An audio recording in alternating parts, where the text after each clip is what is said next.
So, yan, kalbo, sabi, parang may nagsasabi ata, kalbo na naman yung speaker nila. Yan. So, huwag na po kayong, masanay na po kayo na, nakikita akong kalbo ngayon. Yan. Marami pang taon na makita nyo akong ganito. So, ako rin, sinasanay ko rin yung sarili ko. So, yan. So, welcome sa ating, last installment, Impact Makers, sa ating, series ngayong August na Superbox. So, Unlocking the Power of God's Word. So, nung first week, nakita natin na mapagkakatiwalaan ng Bible. Yan. Sige nga, kung naalala nyo kung ano yung mga points ng first week, sino nakakalala? Si Eman. Yan, di ba? So, tinuro sa atin doon na ang Bible nagtuturo ng ng tama. Ang Bible nagtuturo kung ano yung hindi tama. Ano yung mga hindi natin dapat ginagawa. Pangatlo, paano tayo mamumuhay ng tama. So, at ng last week, si Ate Rachel po nag-speak. Sabi niya, at natutunan po natin yung practical benefits of the Bible. Yung mga practical na benefits ng benepisyo ng Bible. And today, Impact Makers, we will see the greatness. Sabihin nyo nga po, greatness. Yan, the greatness of the Word of God. Basahin natin ang Psalm 119, verse 97 to 104. Basahin natin sa ang salita ng Diyos. Sabi dito, iniibig ko ang iyong kautusan. Palagi ko itong pinagbubulay-bulayan. Ang mga utos nyo ay nasa puso ko, kaya mas marunong ako kaysa sa aking mga kaaway. Mas marami ang aking nauunawaan kaysa aking mga guro. Dahil ang lagi kong pinagbubulay-bulayan ang iyong mga turo. Higit pang aking pangunawa kaysa matanda. Dahil sinusunod ko ang iyong mga tuntunin. Iniiwasan ko ang masamang pag-uugali upang masunod ko ang iyong mga salita. Hindi ako lumihis sa inyong mga utos dahil kayo ang nagtuturo sa akin. Kay tamis ng inyong mga salita, mas matamis pa ito kaysa sa pulot. The last verse, sa pamamagitan ng inyong mga tuntunin, lumalawak ang aking pangunawa, kaya kinumuhian ko ang lahat ng gawaing masama. So purihin po sa pagkakabasa po ng kanyang salita. So sandali po tayo yumuko, Impact Makers, tayo manalangin. Yes, Lord God, Panginoon, maraming salamat, Lord, sa hapong ito, Lord God, sa hapong ito, Panginoon, na binigay niyo po sa amin, Lord God, magkatipon-tipon, Lord God, makapag-fellowship, Lord God, even, Lord, makarinig ng salita mo, Panginoon, Lord God. Lord, tulungan mo kami na mas munawaan po namin kung Panginoon, kung ano po yung nais niyo pong sabihin sa amin sa oras na ito, Lord God. Tulungan mo po kami na mas maunawaan pa, Lord, yung gusto mong ipaunawa, Panginoon. Ibigyan mo kami ng wisdom, Panginoon, Lord God, ng knowledge, Panginoon, sa hapong ito. Pangunahan mo bawat sa amin, sa po namin, Lord, binabalik ang mayang papuri, pasalamat sa pangalan ni Jesus. Amen and amen. So, Impact Makers, join me in our message today entitled, Wonder Word. Sabihin nyo nga po, Wonder Word. So, nakaranas ka na ba ng napakagandang bagay na hindi mo mapigilang pag-usapan? Kumbaga, naka-experience ka na ba ng mga napakagandang bagay na hindi mo pigilang pag-usapan? Maybe, kanta, yan. Na-experience ka naman ng napakagandang kanta. Yan. Movie. Yan. Lalo ngayon, di ba? Sumikat yung Spider-Man. Ano yun? Spider-Man, ano yun? Sige nga. Nagamboy daw. So, di ba? Di ba pag mayroon tayong mga napakagandang bagay, napakagandang kanta, napakagandang palabas, yan, pagkain, pwedeng tao. Kapag may favorite ka, hindi mo kailangan pilitin yung sarili mo para pag-usapan siya. Tama? Kapag favorite mo yung pagkain, diba? Alam mo kung saan yung pinakamasarap, diba? Pag sinabing tapsilog, yan. Ano yan? Bakod yan. Hindi ako may oras sa lololas eh. Diba? May mga ganun eh. Alam mo saan yung pinakamasarap. Kapag favorite mong artist, alam mo yung mga kanta niya. Alam mo, pag sinabing 2 for 1, ano to? Sino kumanta ng 2 for 1? Diba? Hindi nyo rin alam. Ako rin nakalimutan ko na eh. So, di ba? Kapag alam mo yung pag favorite nyo mong artist, alam mo kung ano yung mga kanta niya. Kapag favorite mong mga series, kilala mo yung mga characters. Bakit? Dahil natural lang na mas kilalanin mo ang isang bagay na mahal mo. Ulitin ko Dahil natural na mas kilalanin mo ang isang bagay na mahal mo. Pag mahal mo isang bagay, natural kilala mo yon.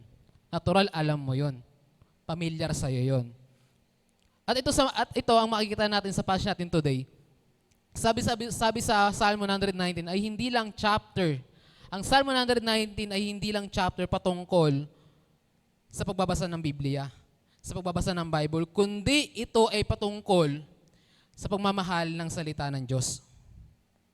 So hindi sinasabi ng author na kailangan kong basahin yung Bible dahil Christian ako. Kundi ang kanyang saloobin ay mahal ko ito, kailangan kong basahin ng Bible. Kailangan ko ito. Diba? Kumbaga parang hindi ako mabubuhay nang wala ito.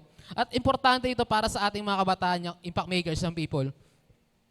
Minsan kasi may alam tayo sa Bible. Taas kamay, may alam sa Bible. Sige, taas kamay, huwag pa kayo mahiya. John 3:16, kabisado na natin yan. Diba? Ano pa? Yung mga kwento sa Bible, kabisado natin. Minsan kasi may alam tayo sa Bible, pero hindi natin ito mahal. Diba? Magkaiba yung alam mo, iba yung kabisado mo yung verse, iba yung may alam ka sa Bible, pero hindi mo naman mahal yung Bible. Meron tayo nito pero hindi naman natin binubuksan. Meron tayong Bible, pero hindi mo naman binubuksan. May Bible apps ka. Ang dami mo nga Bible. Ako nga, tatlo pa yung apps ko sa cellphone . Tatlo yung apps ko sa Bible. Pero sa isang Bible ako nagbabasa, sa Tagalog lang.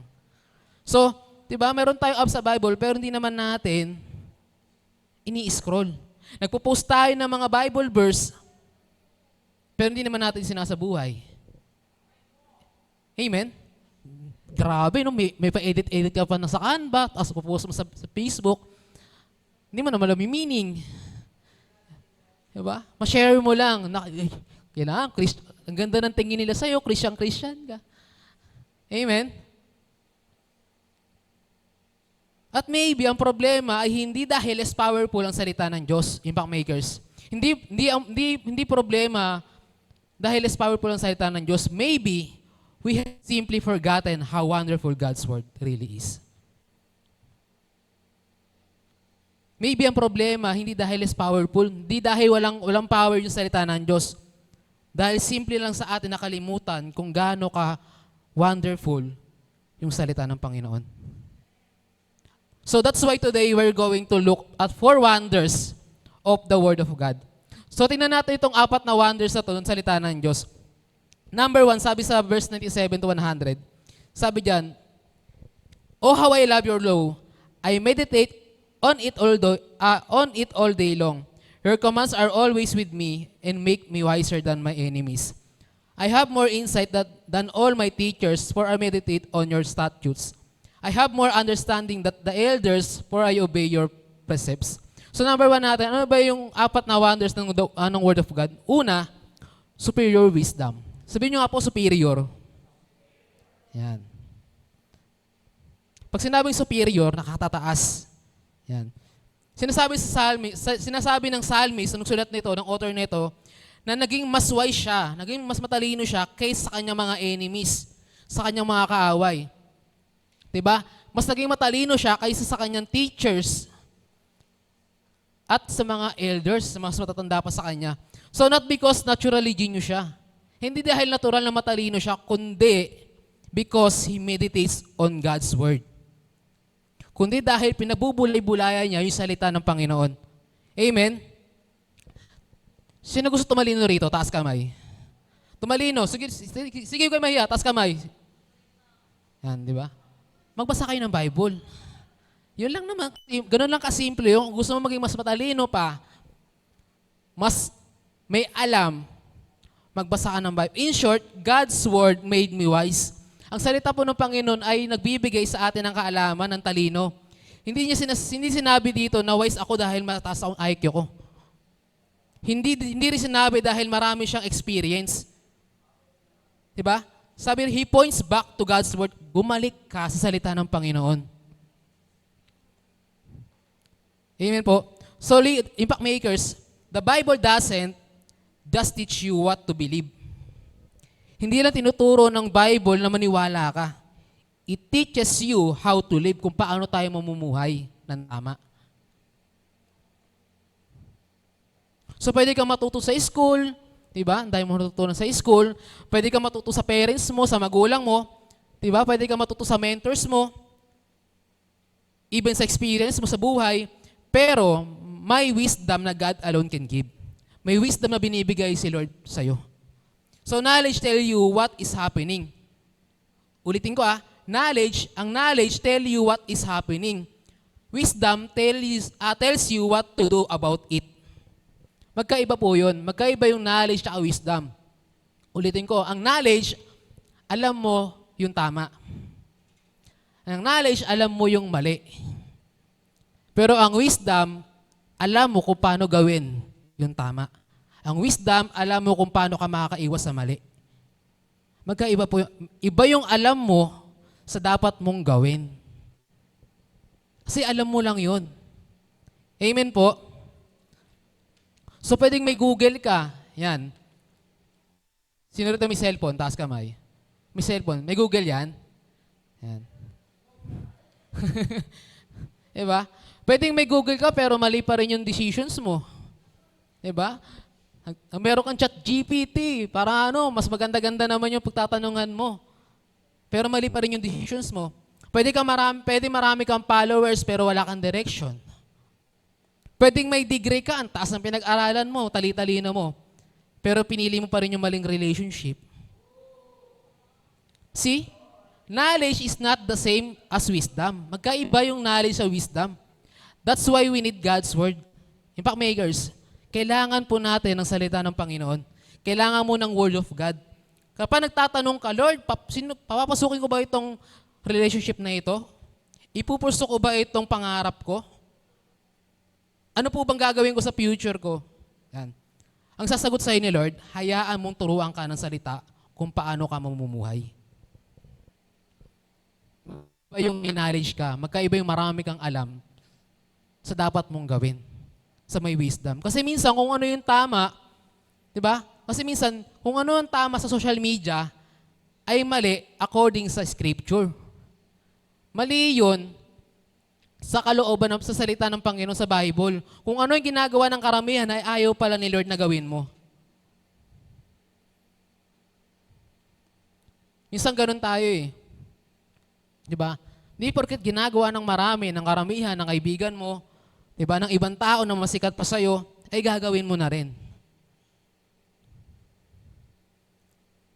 Tandaan natin, Pakmakers, ang feeling mo pwedeng magsabi ng yes. Pero ang word ni Lord ay pwedeng mag-no. Kaya sabi sa Psalms 119 verse 99, I have more insight than all my teachers. Di ba? For I meditate on your statutes. Meaning, marami siyang natutunan. Mas marami siyang alam kaysa sa teachers niya. Why? Kasi nga, minimeditate niya yung salita ng Panginoon. Pinagbubulay-bulayan niya yung salita ng Diyos. Diba? Hindi siya, tatandaan niyo yung Pakmakers, hindi siya nagyayabang dito. Hindi siya nagyayabang dito patungkol sa sarili niya na magaling siya. Diba? Kung iniyayabang niya yung nagawa ng salita ng Diyos sa buhay niya. Yung iniyayabang niya rito, yung sinagawa, in-experience niya sa salita ng Panginoon. So tandaan natin, Impact Makers, you don't have to know everything. Hindi mo kailangan malaman ng lahat. So you don't have to on the hard way. Hindi mo kailangan matutunan yung isang bagay sa mahirap na paraan. You can learn wisdom from God's word before you experience unnecessary pain. Minsan kasi ganito eh. Ito sa mga kabataan, ito, danas ko na to eh. Yan. At alam ko na experience niya rin to. Minsan, di ba, sinasabi ng magulang natin na huwag kang iinom ng alak. Huwag kang maninigarilyo. Sinasabi ng leader mo na huwag kang kasama dyan kasi makakasama sa'yo yan. Diba? Alam niyang, bakit? Kasi nga alam niya yung mali. Pero ikaw, dahil gusto mo ma-experience yung ganong bagay para matuto ka, ginagawa mo pa rin. Minsan kasi, hindi mo na kailangang matuto. Hindi mo na kailangan ma-experience para matuto. Hindi mo na kailangan ma-experience yung mali para maranasan mo, para magkaroon ka ng lesson sa buhay mo. Kailangan mo lang ma-experience, kailangan mo lang makinig, kailangan mo lang pakinggan yung mga taong nagsasabi sa'yo na mali yung ginagawa mo. Kasi nga alam na nila yung mali. 'Di ba? Pero tayo, dahil gusto natin ma-experience pa, 'di ba, kahit alam na nating mali, ginagawa pa rin natin. Kaya nga Impact Makers, kaya kang tulungan ng Bible sa iyong relationship. Kaya kang tulungan ng Bible sa money. 'Di ba? Kaya kang tulungan ng Word of God kung paano ka makakaiwas sa temptation. Sa anger, sa successful ng buhay mo, sa mga failure, sa calling mo, at sa future mo. Because the Bible doesn't just prepare you. Because the Bible doesn't just prepare your church. For your church. Tandaan natin, hindi lang tayo pine-prepare ng Bible dito sa church. It prepares you for life. Pine-prepare din ng Bible yung buhay po natin. Kaya nga napakahalaga ng superior wisdom.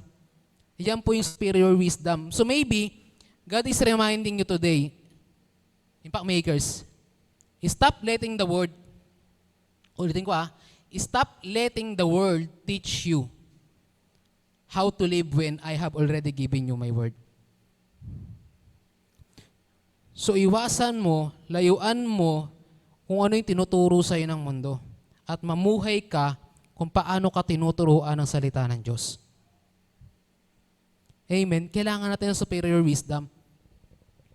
Kailangan po natin. So pangalawa, sabi sa verse 101-102, sabi dito, I have kept my feet from every evil, but so that I might obey your word. I have not defied your laws, for yourself have taught me. So pangalawa po natin, ano yung wisdom, wonderful word ng Panginoon. Pangalawa, spiritual discernment. Sabihin nyo nga po, discernment. So, tignan po natin itong connection na to. Yan. God's word give us wisdom. Ang salita ng Diyos nagbibigay sa atin ng wisdom. And that wisdom help us choose the right path. At itong wisdom na to, ang magbibigay sa atin kung ano ba yung dapat nating lakaran. Ano ba yung tamang lakaran. So, the spiritual discernment. Minsan, ang biggest question, Impact Makers, ay hindi kung ano yung gusto mo. Ulitin ko ang biggest question dito ay hindi kung ano yung gusto mo, kundi kung ano ba tama. Why?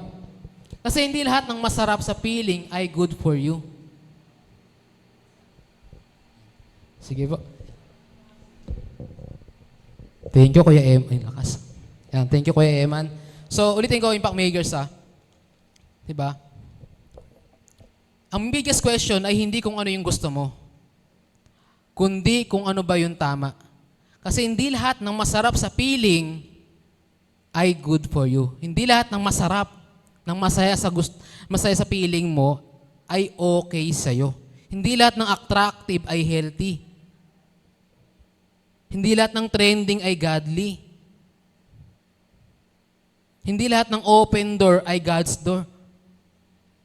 Kaya ang sabi, meron ako isang napanood. Parang Tony Talks ata yun. Tapos isang artista rin yung kausap niya. Sabi niya ron, parang sa 3 door na yon, so lahat yun nakabukas. Sabi niya, Lord, kung hindi ito yung kalooban mo, Lord, kung hindi ito yung door na gusto mo para sa akin, isarado mo. Ganun lang kasimple, Impact Makers. Hindi lahat ng door na nakabukas ay para sa'yo. Hindi lahat ng open door ay God's door. That's why we need spiritual discernment. Kailangan ma-discern mo yun. And one way, God's develop our discernment is through His Word. Ma-develop natin yung discernment natin sa pamamagitan po ng Word of God. So the more you know God's Word, the more you recognize what doesn't agree with God's Word. The more na alam mo yung salita ng Panginoon, the more mo marirecognize kung ano ba yung hindi pinag-aagrihan ng salita ng Panginoon.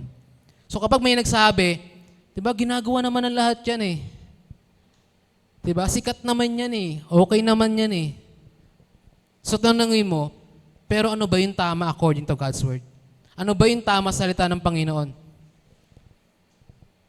So kapag So kapag uso yung pag-aanak ng bata, bata ka pala, nagkakaroon ka na ng anak, uso ba yun? So porket uso, gagayahin mo? Diba? Yun nga yung, diba, yung sumikat yung Brazilian dance. Diba? Lahat gumaganon-ganon pa kayo. Gumaganon-ganon pa. Ang tanong, tama ba? Diba, tama ba yung mag-anak ka ng maaga? Tama ba piliin mo yung maling relationship? Tama ba na piliin mo yung maling karir na hindi naman para sa'yo? Tama ba piliin mo yung maling kaibigan kung nilalayo ka naman kay Lord?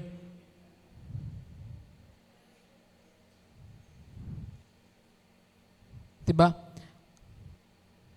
Kaya nga, impact makers, kapag may nagsabi, kahit maliit na compromise lang naman, tanungin mo, ano ba yung sinasabi ng salita ng Diyos?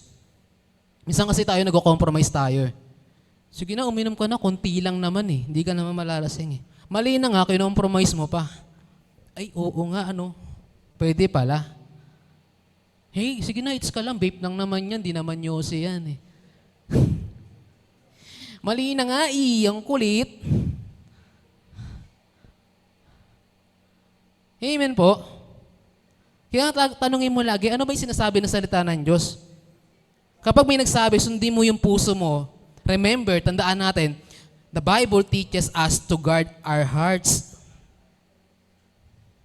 Amen? Kapag may sinasabi, sundin mo yung puso mo, tama yan. Kahit mali, oo, sundin mo pa rin. Tandaan natin, nagtuturo ang Bible na diba, i-guard mo yung puso mo. Kapag may nagsabi na gawin mo yung makapagpasaya sa'yo, remember that God calls us to holiness, not just happiness. Ang Bible nagtuturo kung paano tayo magiging holiness, hindi kung paano tayo magiging happiness. Kung paano ka magiging masaya. So discernment means you don't simply follow what is loudest. Ang discernment, ang ibig sabihin ng discernment ay hindi pagsunod kung ano yung kung ano yung sinisigaw ng puso mo, kung ano yung sinisigaw ng discernment mo. Kundi follow what is true. Kundi sundin kung ano yung tama. At minsan, sasabihin sa'yo ng salita ng Diyos na lumayo ka. Lumayo ka from a relationship. Layuan mo yung relationship na yan. Layuan mo yung temptation na yan. Layuan mo yung conversation na yan. Layuan mo yung habits na yan. Layuan mo yung environment na yan. Layuan mo yung mga kaibigan mo na gumagawa ng mali. Layuan mo yung ginagawa mong mali. Yes, masakit, impact makers, pero obedience to God is always better than temporary pleasure. Masakit, pero ang pagsunod sa Diyos ay laging mas maganda, laging mas mabuti kaysa sa temporary na kasiyahan. Kaya sabi sa Psalm 119 verse 101, sabi dito, I have kept my feet from every evil path to obey your word. So yung your feet dito, ibig sabihin dito, nagre-represent ng direction. At yung direction na yan, and your direction matters because your direction determines your destination. Kung ano yung direction mo, kung saan ka pupunta, ayun na magdedetermine kung saan ka tutungo. Kung ano yung nilalakaran mo ngayon, yung magdedetermine kung saan yung destination mo. Kung patuloy ka maglalakad patulong sa maling bagay, alam mo sa huli, mapupunta ka sa lugar na hindi mo kailanman nais na mapupuntahan. Kung patuloy kang nasama sa maling kaibigan, patuloy mo ginagawa yung gusto mo kahit na mali, I think papunta ka sa maling patutunguhan mo. So that's why God's word doesn't only tell you where to go. Tandaan natin, impact makers, ng salita ng Diyos ay hindi lagi nagsasabi kung saan ka pupunta. Sometimes it tells you where not to go. Kung ano yung mga lugar na hindi mo dapat puntahan. And that's from God is also His love. Ang no ng Panginoon, tandaan natin ang no ng Diyos, ang hindi ng Panginoon ay isa ring uri ng pagmamahal niya. Why? Kasi ang no ng Panginoon ay protection niya sa'yo. Diba? Ay, huwag mong gawin yan. No yan. Diba? Hindi makakatulong sa'yo yan. Nak, no yan, kasi makakasira sa'yo yan. Minsan ang no ng Panginoon ay isang protection. Ang kanyang pagtutuwid ay isang kabutihan. Amen? At isang saradong pinto ay maaaring siyang mismo magliligtas sa iyo mula sa kapamakan. Kaya sinasarado minsan ni Lord yung pintuan na yon kasi alam niya mapapahamak ka. Kaya kapag sinabi ng salita ng Diyos na huwag mong isipin na KJ si Lord. Ang KJ mo naman, Lord. Akin na to eh. Masaya na ako rito eh. Labing-labing na kami. Kutusang eh. Diba? Lord, masarap uminom. Isa lang naman eh. Pag sinabi ni Lord na huwag mong isipin na KJ si Lord. Sa halip isipin mo, magtitiwala ako kay Lord kasi alam niya kung ano at kung saan patungo yung dadaanan ko. And that's spiritual discernment. Kung gusto mong tumaas yung level ng discernment mo, yung spiritual discernment mo, magbasa ka ng Bible. Diba? Hindi ka lang magkakaroon ng wisdom, di ka lang tatalino, magkakaroon ka pa ng spiritual discernment. Pangatlo, yan, malapit na po tayo matapos. Pangatlo, sabi sa 100, sabi dito sa verse na to, how sweet are your words to my taste, sweeter than honey to my mouth. So pangatlo, a soul comfort food.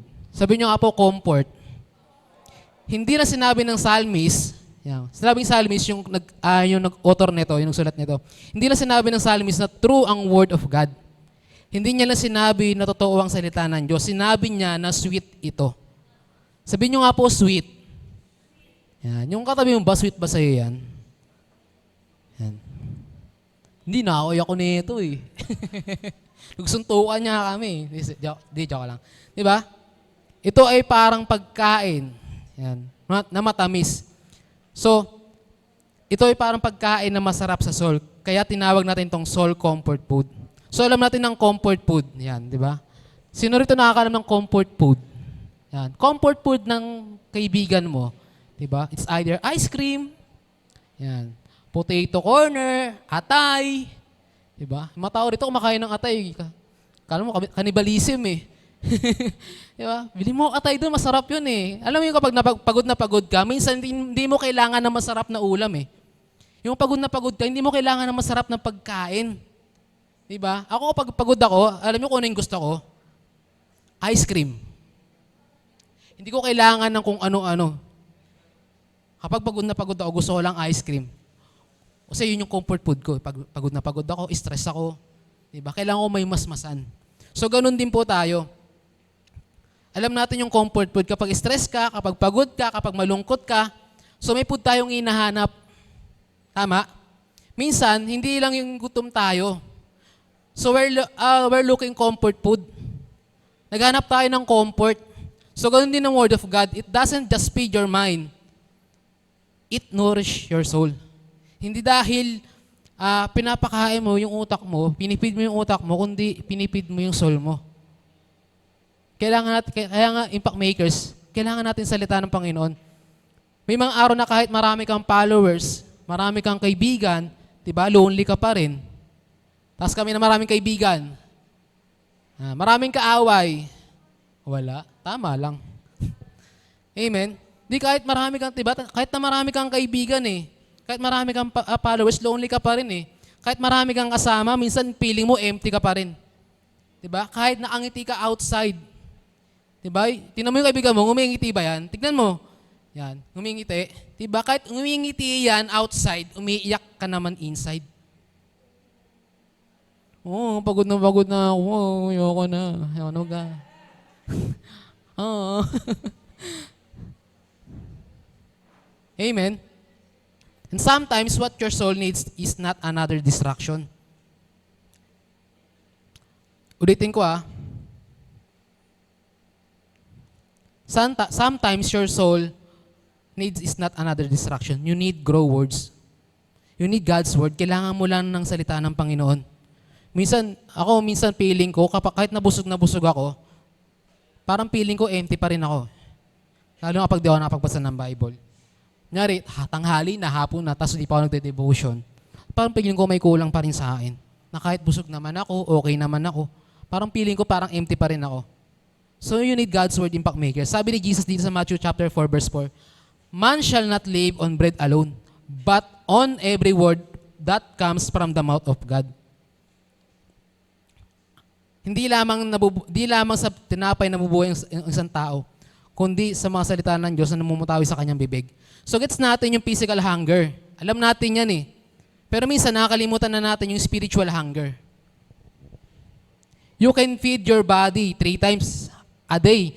Hindi nga lang 3 times a day. Meron ka pang midnight snack. Merienda ka pa sa hapon.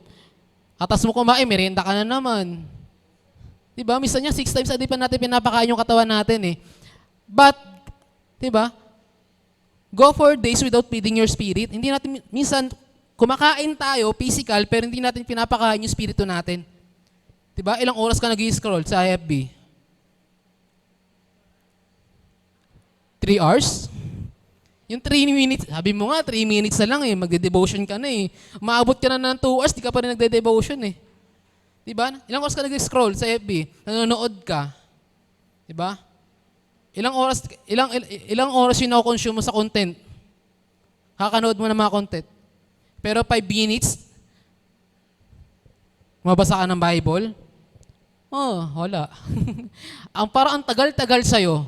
Diba? Kahit 5 minutes lang, magbabasa ka ng Bible, parang pili mo 1 oras ka magbabasa. Diba? Kinakatamaran na natin. Tandaan natin, impact makers.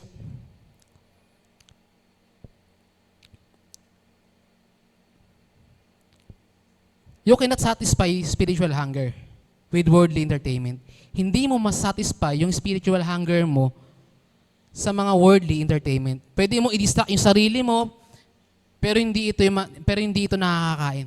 Pwede ka mag-scroll, manood, gumala, matulog, magpaka-basic ka sa mga bagay-bagay, but eventually your soul will still ask, where is God? Nasaan na yung Diyos? Kaya kailangan natin ng salita ng Diyos eh. Kaya kang palakasin at i-remind ng salita ng Diyos sa mga panahon na nanghihina ka. Kaya kang i-remind ng Diyos sa panahon na naguguluhan ka, sa panahon na kailangan mong lumakas. Kapag stress ka, kapag pagod ka. Amen? Kaya nga sabi ng psalmist, how sweet are your words to my taste. Napakatamis ng salita mo sa aking panlasa. Minsan hindi mo need ng motivation quote eh. Hindi mo kailangan ng motivational quote. Ang kailangan mo lang, salita ng Diyos. Hindi mo need ng ibang opinion, ng ibang tao. You need God's word. Hindi mo need ng anumang distraction. You need God's word. Because the words doesn't just inform your mind. Ulitin ko ang salita ng Diyos, word doesn't just inform your mind, it nourishes your soul. Pinapakain mo yung spirito mo, pinapakain mo yung kaluluwa mo. Maybe today, di ba, gutom yung soul mo. Maybe you try na i-satisfy yung sarili mo sa mga bagay na kailanman hindi mo makapag-satisfy sa'yo. So, now, God is inviting you back to His word. Lagi tayo ini-invite ng Diyos para bumalik sa salita niya. Diba? Come back, impact makers, come back to Scripture. Come back sa salita ng Diyos. Come back sa sinasabi ng Panginoon. Because there is nourishment. There is nourishment. There is comfort and strength for your soul in the Word of God. Ang makapagpalakas lang sa'yo, ang magbibigay lang ng comfort sa'yo, ang bibigay lang sa'yo ng kalakasan sa spirito mo, yung salita ng Panginoon. Kaya minsan tayo, parang inip na inip tayo, parang wala tayong gana. Hindi dahil gutom ka, kundi gutom yung spirito mo. Amen? And lastly, tatapos na tayo. Sabi sa verse 104, sabi dito, in gain understanding from your precepts, therefore I hate everything wrong path. So, ano yung pang-apat na wonder sa salita ng Panginoon? Pang-apat is sense of holy hatred. Sabi nyo nga po, hatred. Yan. Kapag narinig natin itong hate na to, yan. Ano ba naiisip mo kapag sinabing hate? Yan. I hate you. Yan. Diba? Kapag narinig natin yung hate na to, usually, ang naisip natin, negative gagad. Diba? Negative. Pag sinabing hate. But ang Bible ay nagtuturo na may mga bagay na dapat tayong kamuhian. Ang Bible nagtuturo na mayroon tayong mga bagay na dapat kamuhian, dapat iwasan, dapat layuan. Not people, hindi tao, not sinners, and not those who are different from us, but sin. Ang kailangan nating iwasan, ang kailangan nating layuan, yung kasalanan. Sabi sa Psalm 119, 104, sabi ito, I hate every wrong path. I hate. Bakit?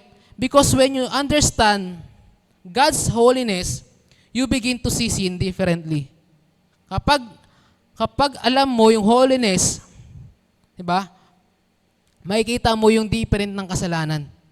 So bago maging exciting, bago maging harmless, bago maging attractive yung kasalanan at tukso sa atin, ipapakita ng Bible sa iyo yung mga consequence. Bago mo maranasan, bago mo experience, bago mo makita na masarap yung kasalanan, papakita mo na sa'yo ng Bible kung ano yung consequence ng kasalanan na yan. Kung saan nahantong at ano yung kabayaran nito. Kaya nga the word changes your perspective. Babaguhin ng salita ng Panginoon yung pangunawa mo, yung perspective mo. That's why one wonder of God's word is that is develops is us a holy hatred for sin. Ang isa sa mga wonder ng salita ng Diyos ay i-develop tayo kung paano tayo magiging holy at paano natin iiwasan itong kasalanan na to. Minsan kasi nagugustuhan na natin yung kasalanan. Tandaan natin yung packmakers. Ito. Lagi ko sinasabi ito sa ibang youth, sa ibang leaders. Even sa sarili ko eh. Ang kasalanan, nakakabulag. Diba minsan ang sarap ng kasalanan, ang sarap ng mali, pero tandaan natin, minsan nakakabulag yung mali. Nakakabulag yung kasalanan. Kapag kinain ka ng kasalanan, hindi mo na malalaman kung ano yung tama. Kasi normal lang sa'yo gumawa ng mali. Mabubulag ka. So you start saying impact makers. Simula mong sabihin na ayoko na nito, ayoko na ng kasalanan. Diba? Simula mong sabihin na ayoko na mabuhay ng ganito. Ayoko na ng kontrolado ako ng habit na to. Ayoko na mag-compromise. Ayoko nang gawin yung mga bagay na ikasisira ko.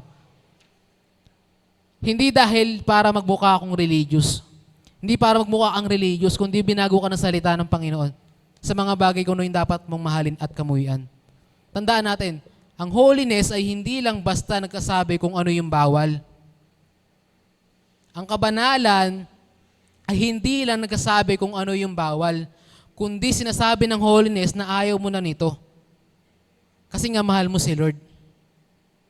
There is a big difference. Magkaiba yung sinasabi na kung ano yung bawal, 'di ba? Kung sinasabi ng ayaw mo na nito, kasi nga mahal mo si Lord. Kung iniwasan mo lang yung kasalanan dahil may tumitingin sa'yo, ay hindi na ako gagawa, hindi mo na ako iinom kasi nandyan si brother, RG, baka makita ako.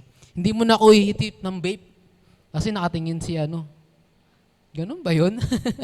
Di ba? Minsan ganun tayo eh. Kapag may nakakita, hindi natin ginagawa eh. Siyempre nga naman, ba't ko papakita? Diba? Kung iniwasan mo lang yung kasalanan dahil may tumitingin sa'yo, ang holiness mo ay nakadepende sa paligid mo. Yung kabanalan mo nakadepende sa paligid mo. Pero kapag nasa puso mo ang salita ng Diyos, kahit wala nakakakita, pipiliin mo pa rin kung ano yung tama. At hindi mo gagawin kung ano yung mali. Hindi mo kailangan lagi ng reminder, hindi mo kailangan lagi ng chine-check ka ng pastor mo, hindi mo kailangan lagi ng chine-check ng leader mo. Ang kailangan mo lang God's word. God's word becomes your eternal compass. Kapag mayroon kang salita ng Diyos, ito yung magsisilbing compass mo. Mare-recognize mo na ngayon kung ano, mare-recognize mo na ngayon ibang bagay na hindi pala mabuti sa'yo. Ay, masama pala sa akin to. Hindi pala okay sa akin to si brother. Kasi tinuturuan niya ako ng mali. Hindi pala okay sa akin yung kaibigan ko kasi tinuturuan niya ako magbisyo. Mare-recognize mo na ngayon kung ano yung mga mali at ano yung mga tama. Diba? Mare-recognize mo na ngayon kung ano yung mga kalugod kay Lord. Ano yung mga bagay na ihiwalay ka nito kay Jesus. Ano yung mga bagay na lalason sa iisip mo. So, that's what God's word does. Ito pala yung nagagawa ng Bible. Ito pala yung nagagawa ng salita ng Panginoon. It changes your appetite. Babaguhin niya yung appetite mo. Babaguhin niya yung direction mo. Babaguhin niya yung standards mo. Babaguhin niya yung desire mo. At babaguhin niya yung puso mo. And when you begin to love what God's love and hate what God's hate. Diba? Dito mo malalaman, dito ka na magsisimula na mahalin yung mga mahal ng Diyos. Dito mo nagagawin yung mahalin yung mga tao na mahal ng Diyos at layuan yung mga ayaw ng Diyos na gawin mo. Kung ano yung hate niya. So your life starts to look more and more like Jesus. Tandaan natin, impact makers. Ayaw ng Panginoon na gawin mo yung mali. Gusto niya maging holy ka. Iwasan mo kung ano yung dapat mong iwasan. That's holy hatred. Hindi lahat ng hate masama. Minsan yung pag-hate mo sa masama, yun pa yung mabuti. Amen. So, dito na po magtatapos. What are the 4 wonders of God's Word? Ano ba yung 4 na wonder ng salita ng Diyos? Una is superior wisdom. The Word teaches you how to live wisely. Diba? Sabi ko kanina, diba, sino gusto maging matalino? Sino gusto maging wise? Lahat tayo nagtaas ng kamay. So dapat, ang gawin natin, magbasa tayo ng salita ng Panginoon. Magbasa tayo ng Bible. Walang ibang magbibigay sa'yo ng wisdom kundi salita ng Panginoon. Pangalawa, spiritual discernment. Kapag meron kang spiritual discernment, madidiscern mo kung ano ba yung mga katulong sa'yo para lakarin yung tamang landas, tamang path. Pangatlo, source comfort food. Yung salita ng Panginoon na i-comfort natin. Diba? Hindi dahil gutom ka, sabi ko nga diba? Hindi dahil gutom ka, hindi dahil feeling mo hindi ka okay. Baka kasi hindi ka nagbabasa na. Baka kasi kulang tayo sa salita ng Diyos.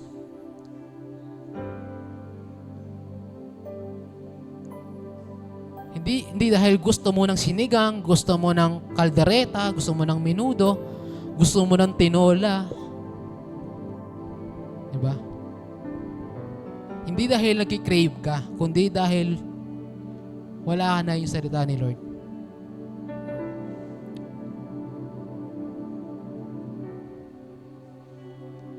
Pangapat, sense of holy hatred. The word changes your heart to hate what God's hate. Ang salita ng Diyos, babaguhin niya yung puso mo na iwasan yung gustong paiwasan sa'yo ng Panginoon. So look at the progression ni Packmakers. The word changes your mind. Diba? The word changes your direction. The word changes your soul. The word changes your desire. That's the wonder of God's Word. Grabe no, kamangha-mangha, kahanga-hanga. And maybe the question isn't, do I have a Bible? Kailangan ko ba ng Bible? Maybe, does the Bible have me? Pwede kasing dala mo yung Bible mo. Pwede kasing meron kang Bible, dala mo siya ngayon sa bahay ninyo. Pwede kasing meron ka nito, pero hindi mo naman hinahayaan na baguhin ka nito.